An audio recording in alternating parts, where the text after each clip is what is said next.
Bonjour. Eh bien, je vous rappelle que depuis quelques jours, nous essayons d'explorer les moyens de devenir ce maître du temps. Il vous est peut-être arrivé comme moi d'envier ces gens qui ont l'air d'avoir une facilité avec les deadlines et d'être toujours prêts à temps pour une deadline qui peut être fiscale, qui peut être un papier à rendre, qui peut être une présentation qu'on doit faire au cours d'un séminaire ou d'un congrès. Euh, alors que pour beaucoup d'entre nous, eh bien, ça ne se passe pas exactement comme ça et c'est une source majeure de stress, cette deadline qui se rapproche avec tout ce travail à faire dans un temps qui est de plus en plus contraint. Aujourd'hui, je vous propose d'échanger autour de la loi de Parkinson.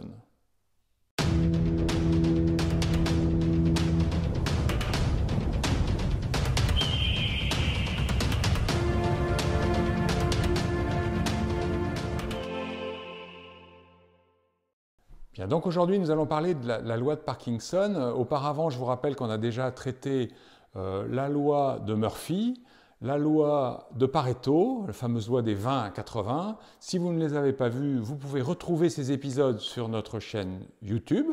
Et je vous invite à vous abonner à ma chaîne YouTube, ce qui vous permettra d'être au courant lorsque VET Masterclass publiera des vidéos. Et quitte à vous abonner, vous pouvez aussi liker, ce qui va augmenter, on va dire, notre cotation sur la sphère Internet. Voilà. Alors, Cyril Parkinson, c'était un historien qui s'intéressait beaucoup aux fonctionnaires. Et il a émis une loi qui est que tout travail se dilate pour occuper la totalité de l'espace-temps qui lui est disponible. Alors, ce qui est amusant, donc, c'est que cet historien qui étudiait les fonctionnaires, il a essayé d'appliquer des lois physiques et que quand il a écrit cette loi, il en a fait un article qui est paru dans The Economist en 1957. Eh bien, il expliquait grâce à cette loi que les fonctionnaires connaissaient par nature un accroissement permanent de leur masse par la façon dont ils géraient le temps et le travail.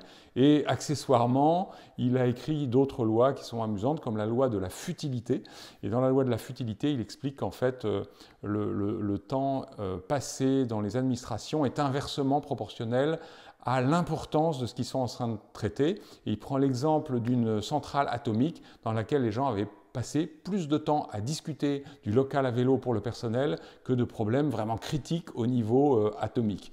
Donc c'est assez amusant. Alors si on en revient à cette loi de Parkinson exactement, eh bien on l'a tous expérimenté par exemple dans une journée creuse.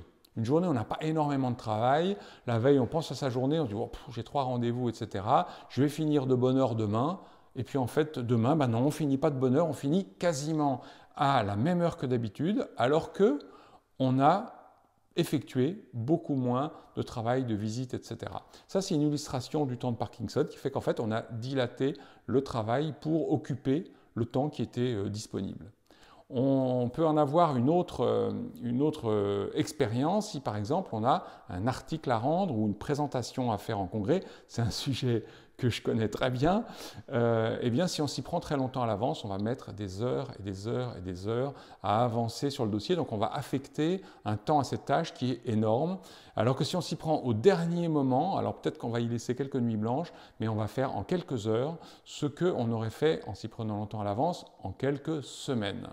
Alors, je ne dis pas que la solution des quelques heures est la bonne, mais Tim Ferriss, dont je vous ai déjà parlé dans une précédente vidéo, Tim Ferriss, qui est toujours avide d'efficacité, disait eh bien, il faut faire les choses suffisamment au dernier moment pour être dans l'efficacité, pour être au moment où on va être suffisamment, peut-être dans une forme de léger stress, mais en tout cas suffisamment à un moment où on va mieux utiliser le temps disponible pour arriver à effectuer correctement la tâche. Quand j'étais enseignant à l'école vétérinaire, j'avais des internes et j'avais des résidents et on avait des lectures d'articles. C'est un sujet qui devient très très critique pour les résidents quand ils commencent à réviser un examen où la masse d'articles à lire est absolument énorme. Et j'avais pour habitude de leur dire affectez du temps à la lecture d'un article, sinon on peut prendre un article et passer une après-midi dessus et encore on n'aura pas tout vu. Si jamais on contraint l'espace-temps, 20 minutes pour lire un article par exemple, eh bien on va se mettre dans une position de rechercher le maximum d'efficacité qui va permettre de mieux utiliser le temps que l'on passe dessus. Et d'ailleurs, tout le monde le connaît. En phase de révision, on fait son planning, etc. Quand on est à 2 mois de l'échéance, eh bien, on avance très lentement et on a du mal à mémoriser. Et que quand on est la veille de l'examen, on avance très vite et on mémorise très bien. Donc, on a cette notion du temps affecté aux choses qui est une notion importante. Je pense qu'il faut induire, on reste dans l'idée que j'essaye de vous suggérer depuis le début de cette série, on reste dans l'idée de l'expérimentation, et si on arrive à expérimenter de manière consciente, eh bien on peut avoir un bras de levier pour être plus efficace. Donc conscience et métacognition, c'est-à-dire analyse de la façon dont on fait soi-même les choses, doivent permettre d'avoir une approche qui est expérimentale, qui est j'essaye de trouver le temps le plus efficace pour l'affecter à un travail donné et je vais chercher à rester dans l'idée de cette efficacité. Alors évidemment, on va se tromper, mais il vaut mieux prévoir trop court, apprendre, rentrer dans cette notion que je suis capable de me concentrer, je suis capable d'être efficace et puis être là encore dans une courbe de progression qui fait qu'au fil du temps, on va avoir une adéquation tâche-temps de plus en plus efficace. Voilà.